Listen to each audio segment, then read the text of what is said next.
নমস্কার, আমি সুপর্ণা বলছি আমার ছাদ বাগান থেকে। আপনাদের সবাইকে শুভেচ্ছা জানিয়ে আজকের ভিডিওটা শুরু করছি। আজকে না সকালবেলা ছাদ বাগানে এসে বেশ ভালো লাগছে। এসেই দেখছি মানে চন্দ্রমল্লিকার ফুলগুলো খুব সুন্দরভাবে বড় বড় হয়ে ফুটেছে, আর কালারগুলো খুব সুন্দর। আর ডালিয়া ফুল গাছে দেখছি কুঁড়ি এসছে, আর কয়েকদিনের মধ্যেই কিন্তু বড় বড় ফুল দেবে বিভিন্ন রঙের। অনেক দিন ধরে অপেক্ষা করছিলাম কবে ফুল দেবে, কবে ফুল দেবে। আর এদিকে তো বিভিন্ন শাক সবজি ফুলে সাজানো। তবে আগের বছরের থেকে এবছরে কিন্তু আমার ছাদ বাগানটা খুব সুন্দর লাগছে, আমার নিজেরই মনে হয়। আর আপনাদের সঙ্গে তো প্রতিদিন শেয়ার করছি, আপনারাই দেখতে পাচ্ছেন। তবে ইচ্ছা আছে পরের বছর আরও সুন্দর করে আমার ছাদ বাগানটা সাজানো। এবছরে তো নানা রকমের শীতকালীন সবজি হয়েছে।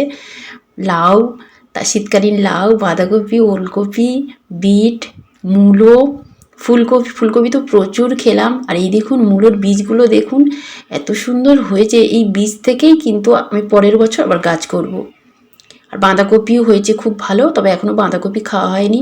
আজকের মেথি শাক তুলবো বলে এসেছিলাম। পাখিগুলো বড্ড খেয়ে যাচ্ছে ডোকগুলো কেটে কেটে।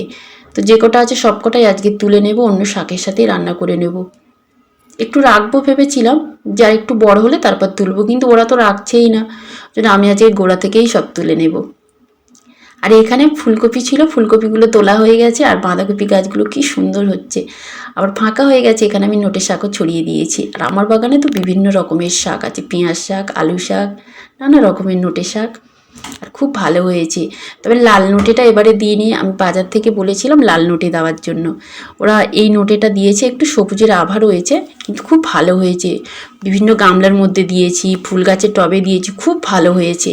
শাকটা খেতেও নিশ্চয়ই খুব ভালো লাগবে। শাক খেতেই ভালো লাগে, সে যে কোনো শাক হোক। আমার তো খেতে খুব ভালো লাগে, আর আমাদের বাড়ির লোকজন শাক খেতে খুব ভালোবাসে। খুব ঘনভাবে হয়েছে, একটু ফাঁকা হলে ভালো হতো, কিন্তু বেড়েই যাবে। শাক যত কাটবেন তত বাড়বে। আর এখান থেকে আমি পালং শাক তুলছি। পালং শাকও এরকম বিভিন্ন টবের গামলার মধ্যে দিয়েছি।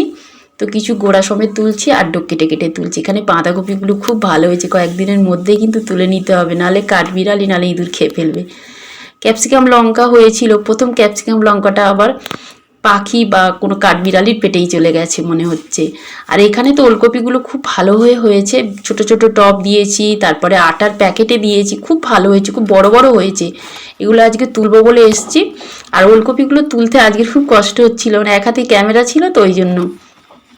তবে তুলতে পেরেছি, গোড়া সমেত না, ভেঙে ভেঙে নিয়েছি। ওলকপির পাতাগুলো খেতে কিন্তু খুব ভালো লাগে, অন্য শাকের সাথে ওলকপির পাতা রান্না করলে খুব ভালো লাগে। আমি আগেও খেয়েছি, আগে তো অনেক ওলকপি খাওয়া হয়েছে ছাদের। খেতে খুব ভালো লাগে ওলকপির পাতা, বিট কপির পাতাও খেতে ভালো লাগে খুব।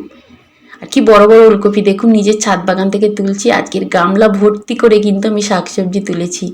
বিট কপিও তুলেছি আজকের, একটা বড় বিট কপি।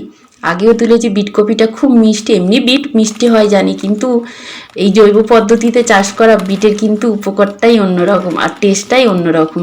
খেতে খুব ভালো লাগে। এই ওলকপিটা তুলতে আমার খুব ভালো লাগছিল, কত বড় হয়েছে ওলকপিটা, সবচেয়ে বড় হয়েছে ওলকপিটা।